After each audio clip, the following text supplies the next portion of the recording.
দর্শন এই দেহের মধ্যে আছে শ্রীকৃষ্ণ, এই দেহের মধ্যে আছে। ওই গুইলে আবার ওই দেহ ভাবটা গুইলে এই দেহের কম, এই দেহের মধ্যে সব আছে।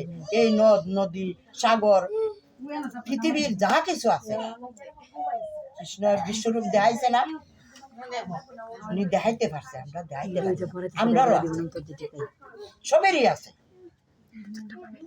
এই বিশ্বরূপ সবার নিচে আছে, কিন্তু আমরা সেই রূপ দেখতে পারি না, সেই অনুভূতি আমরা নাই। টাকা পয়সা নাই, আমরা বৃন্দাবন যাইতে পারি। আমার মা কইতো বৃন্দাবন গিয়ে কি দেখবা, এই দালান আর ফাঁকা বই কই দলান ফাঁক কই দেখবা, বৃন্দাবন গিয়ে আর কিতা দেখতে যায়।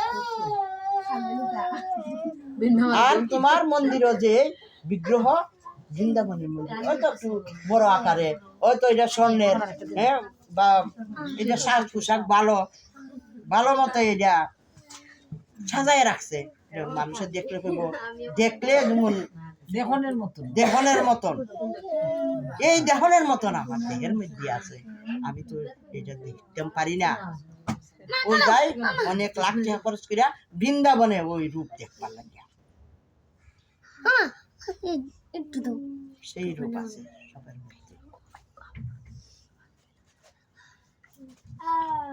যারা ওই জ্ঞান অর্জন করছে তারাই সেই রূপ দেখতে পারে।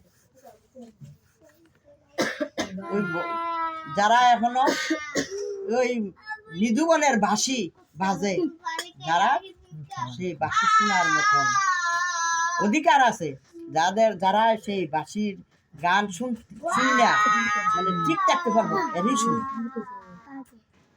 এখনো বাঁশি বাজে,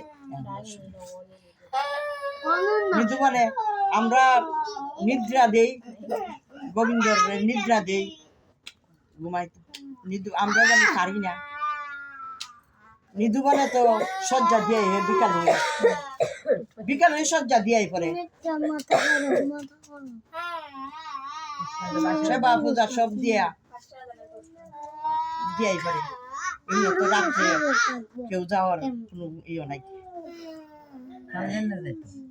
আর গেলেও অঘটন ঘটে, কেউই ঠিক থাকতে পারে না। রাধা কৃষ্ণের লীলা হয়,